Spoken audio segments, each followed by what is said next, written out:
going on, guys? Gabriel Sey, aka The Truth, checking in. So today's workout started off with calves. So I always start with calves mainly for the reason that my calves have always been a stubborn one. Regardless of how much I'll pound it, it just, you know, it grows incrementally.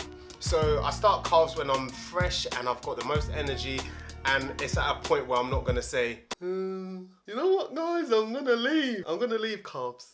I'll do it on the next workout. And you never do it.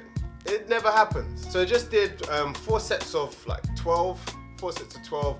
Nice. I tried to keep the weight as heavy as possible for that rep range. It also loosens things up for when I go into squat and deadlift and all that kind of stuff, just to get a good stretch across that muscle and get it active.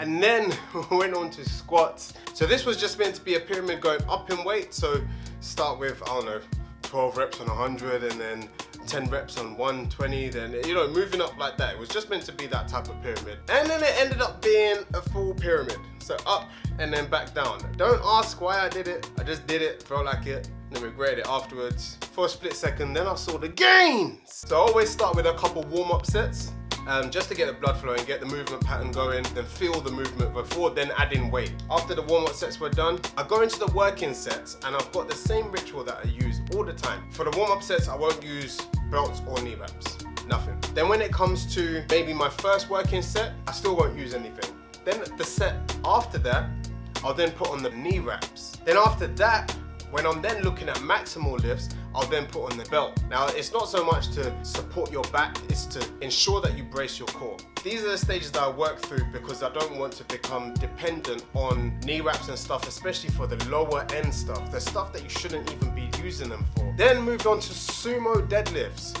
Now, the reason I've done sumo deadlifts after squats is because sumos focus more, if you do it properly, focuses most of the attention on your hamstrings and glutes. I wanted to work the power range of this because on another day where I'll do legs, I'll be working on the hypertrophy side of this. But for this one, I did 4 sets of 5 reps with a moderate weight. I went up to, I think, 180 kilos. After the sumo deadlift, went on to the leg press.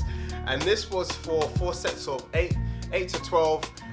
This was more of a, although I was working at probably RPE 8, I increased the reps just to kind of get more of a pump and to just get a bit more time under tension across the whole set. Before moving on to the final exercise, which was just the hamstring curls, and this was just the finisher, mainly because I don't do leg extensions anymore. Patellar tendonitis is one of the things that have plagued me since like 2005. I decided I'm not even gonna entertain it. So I did hamstring curls. And again, that was 4 sets of 8 to 12. And that was just the finisher. But I hope you guys enjoyed this video. I hope it was informative. Like I did on the last video, I'm gonna put the workout in the description box and also on the screen right now.